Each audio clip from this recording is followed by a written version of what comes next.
gonna die. Going too fast. I'm taking 3. I'm going for the St. Louis now. Oh no! Son of a bitch. You get your 2? Yeah. Welcome back to the channel today, guys. Thotgor here, of course, and today I've got 2 smaller or shorter clips to show you. First one here, we're looking at it now. You can see I'm in my Cleveland today. We are on Twin Brothers, surprise, surprise. And given today's title of the video, Against All Odds, I'm sure you can imagine, what's going to happen here. Especially given the last videos I've done on Twin Brothers, what normally happens, it's no different. The entire team is going to go on the west side. I am going to be on the east side. I'm going to have 2 destroyers with me. We can see them there, Mitsuki and Mainkaze. And more importantly, I'm going to have a New Mexico friend. Now the New Mexico friend, his name is Shavik, I believe, S-H-A-V-I-K. And he's really going to be coming in handy here. It's basically going to be, this video here is going to be, he and I against the world. For that reason, I thought, why not have some epic music there in the background? If you can't hear it just yet, it's building up, so just hold your horses on that. So I'm starting to move into the east side now. I've got my 2 destroyer friends out in front of me, hoping they're going to stick around, because even though at this point in the video I don't know it yet, I have the sneaking suspicion that the entire enemy team is coming our way. Because looking at the mini-map, my side is the only side who's actually detected anything as of yet, whereas the other side hasn't come across a soul yet, anyway. So, more or less, no. This is going to be one of 2 things. It's going to be a huge disaster, or it's going to be a fairly epic battle. I'm going to lean on the side of epic battle. Otherwise, I wouldn't be showing it to you, right? Unless, there was some meaningful purpose to that video. I don't like just showing all the countless videos of me exploding. We do have some targets popping up that I can take some shots off at, but you'll notice I'm trying to stay fairly far away from the action. I want to keep my distance. Again, looking at the minimap, knowing that right now, it's just me and these 2 destroyers. My New Mexico friend is on his way, a little slower, so it's going to take him a while to get here. But knowing all this, I will not just charge in and die. I've put a few videos up on it now about playing defense. I've shown a video playing defense in my destroyer, and I've also shown a few in the cruiser. This is another defense video in the cruiser. What I'm hoping you're going to take from the videos today, oh, that was a great shot, wasn't it? Anyway, what I'm hoping you're going to take from the videos today is going back to some of the original messages that I had in first few videos about, not giving up, always trying. It's so important. It's just so important. I can't say enough. Now, most people in this situation, and I've seen it, they'd realize, hey, I'm all alone over here, or it's just me and a few ships. Screw these guys. I'm going with the rest of the team. Or upon realizing that they're the only ones, or one of very few on this side holding it, all hope is lost, and they just charge in and die. So, avoid that. Don't do it. It's a game, right? So just try. I mean, at the end of the day, if you die, whatever, it doesn't matter. It's a game, so try and do your best, and really try to never give up, and always hold some sort of faith here. So I've got this destroyer in front of me. I really want to kill him, not only because he's a destroyer and he's right next to me, but in case you didn't notice, he is flying a number of flags, just a whole crap ton of flags. And it's not it's not that I want to be mean and take out someone because he has flags, but it just feels that much more gratifying.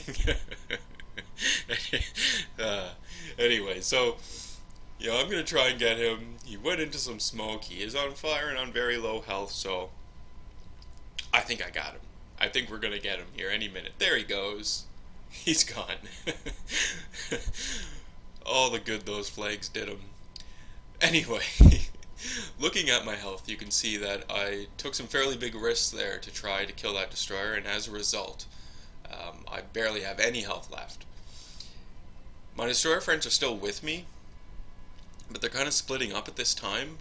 Well, splitting away from me anyway, probing down the enemy's flank on the east side. You can see them, they're positioning themselves between the large island and the little group of islands on the east side, and they're shooting torpedoes in, so doing some good harassing action here.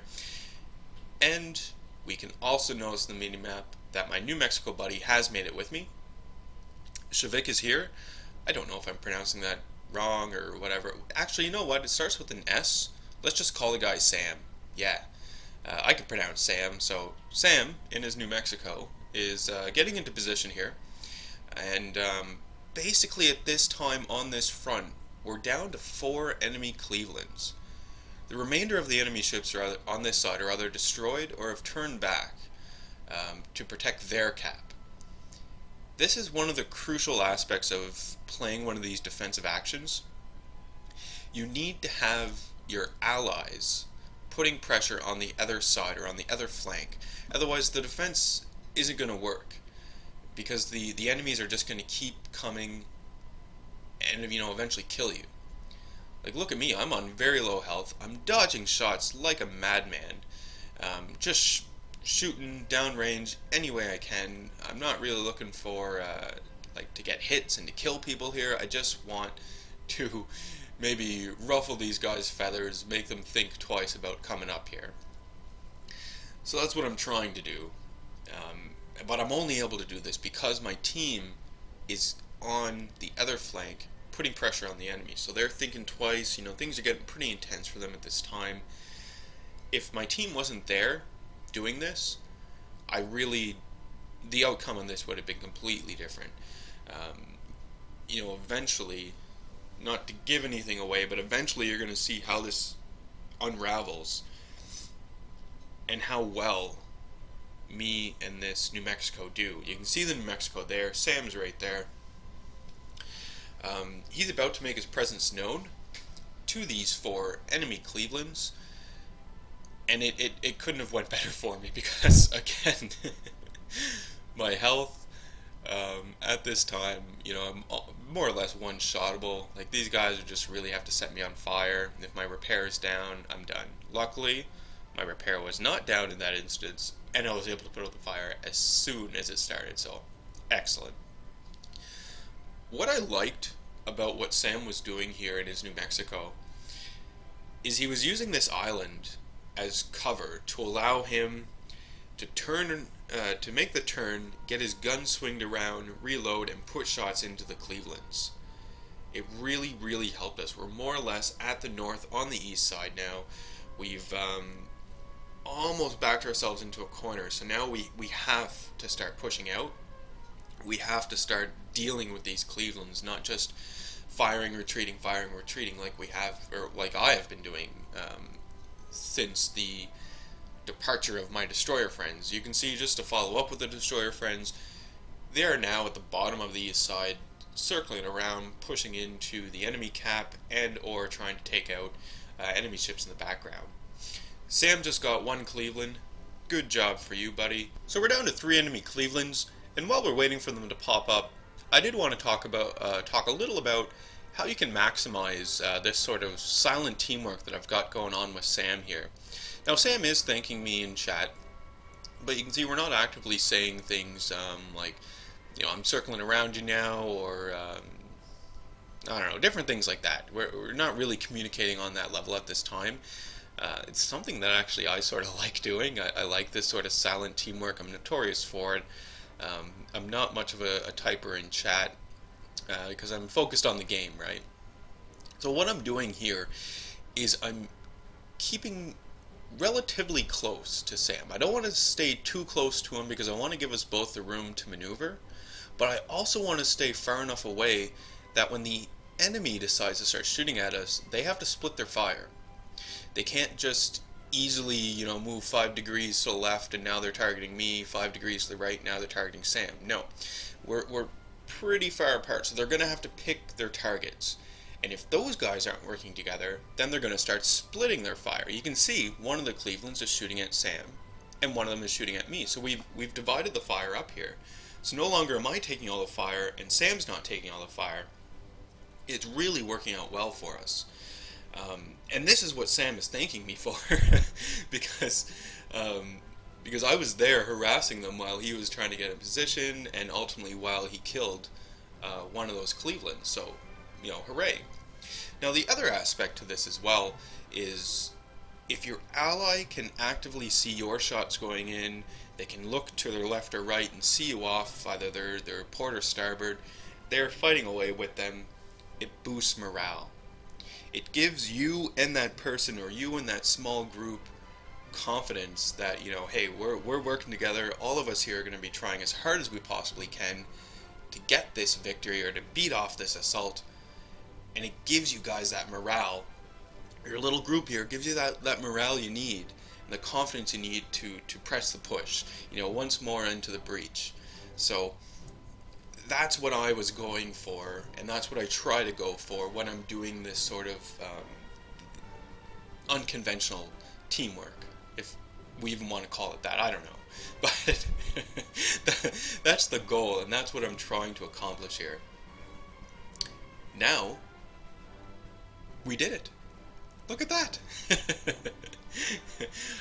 Somehow, Sam and I have pulled this off. You can see in chat, I type, we did it. Sam's talking away like, I'm so glad I came this side. I've got some compliments coming off to you, Thotgor. And I was telling him the same thing. This guy, I'm going to try it again, Shavik, Shavik, aka Sam, played one hell of a game here. Both of us were really working together. I'm on such low health at this time. I'm looking at the minimap, we're capping. I'm not even going to bother to push and to try and get, maybe do some more damage or anything like that. No. I'm on such low health. I'm with my buddy Sam here. I'm going to turn my ship around. I'm actually just going to boat next to Sam. Why not? You can see I've complimented him there. It was a great play. I'd like to talk negatively about our team, and I would definitely do it if we hadn't won. But this worked out so well that I really, the only negative thing about the team I could say is they, maybe should have provided us a little more support. Maybe we could have then pincered around on both sides, but didn't happen. Not a big deal. We win, right? And even playing the defensive action, I didn't do a whole lot in the game in terms of damage done and kills, but look, my overall results are still pretty decent.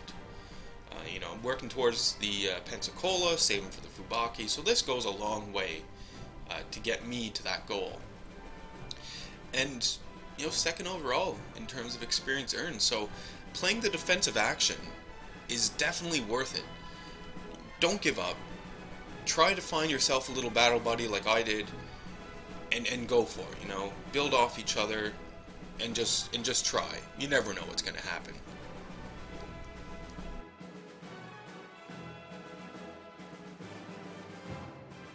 Alright, so our next clip in today's video, we're on Twin Brothers again. I always get this map in my mid-range. This is a mid-range map, so expect to see a lot of it. What I wanted to show with this video was how working with more of your team, with a larger group of your team, what you guys can accomplish, and what it's going to lead to. So ultimate victory. Previous video showed what you and one or two other enemies can accomplish doing the defensive action and halting that enemy advance and pushing them back into a retreat.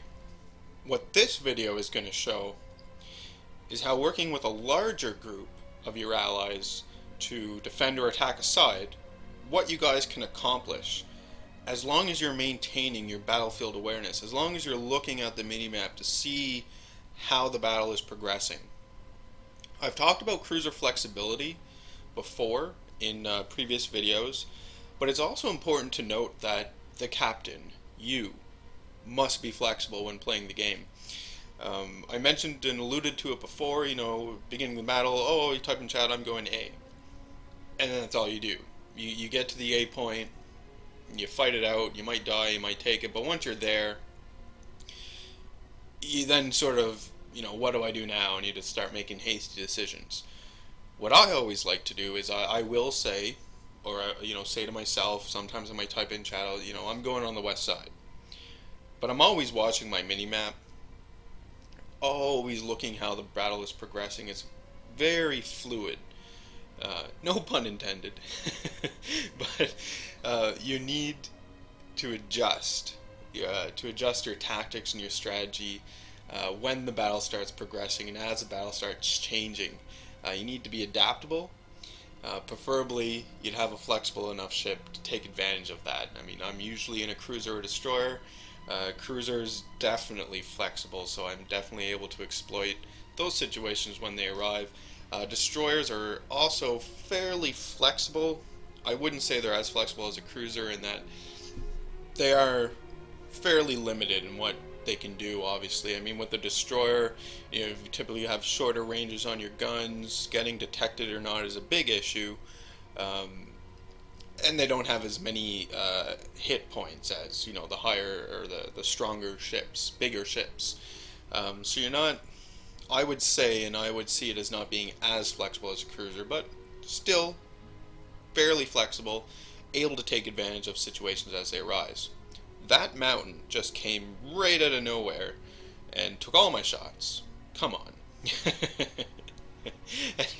Anyway, getting back to the battle, we've got a lot more enemy ships popping up on our side now. Taking a look at the mini-map, we can see on the east side there aren't a whole lot of ships over there just yet. So we really want to try and exploit this here. Now, I'm not on the east side. If I was, and if I was looking at the mini-map, I would still be cautious, but I would now be making my goal for the B point. That would be the ultimate goal here. I'd be trying to push in as far as I can to take that point, hopefully uncover some of the enemy ships that maybe are hiding in the back or protecting a carrier, escorting, anything like that, and start harassing them as well. That's what I would do if I was on that side. I'm not. I'm on the west side, so we need to keep up the fire. We need to keep defensive action going. Because if the enemy ships aren't on the east side, process of elimination would tell us that they're either charging up the middle or they're all on the west side. We've got a ship in the middle. It's a destroyer. So they're not in the middle. That only leaves the west side. So they're all over here. So we need to stay alive. We need to keep fire on the enemy. And we need to make them start questioning what they're doing.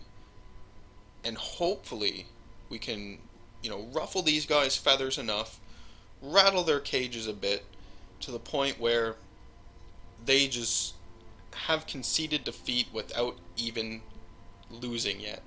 Without the game telling them they've lost. We want these people to say, we've lost, or start typing the GGs in chat there, and the game isn't even over. So that's what we want. We're slowly working towards it. We're leading them a little in points, but I would say that the game is even at this point, right? We both have 2 points. It's gonna come down. If it stays the way it is, it's gonna come down to how many ships we can kill to get points that way. Their enemy battleship. I don't know what was going through that player's mind, or thought process involved. I have no idea. But he definitely didn't play as smart as he could have. So I am talking about the Nagato. We're going to see what happens to this guy. Now, this poor unfortunate destroyer just so happened to be there. I had HE loaded and ready to go. I saw him beforehand, so I'd switched over to HE.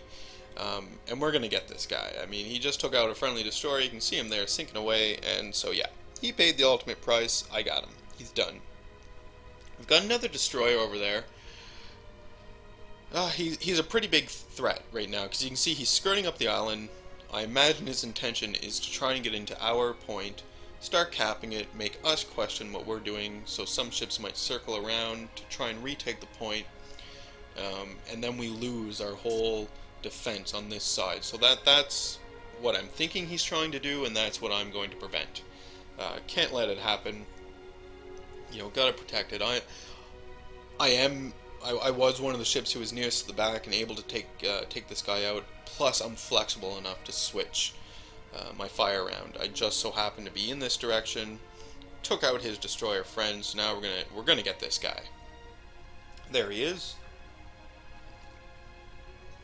Little bit of coffee there, and while I was doing that, killed him. So fantastic.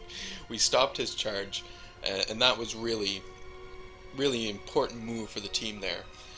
I've seen it happen so many times where an enemy ship will get behind your lines, start taking the cap or start harassing a carrier or something, and then people start questioning what they're doing, how they're doing it, and they change flanks or they change fronts.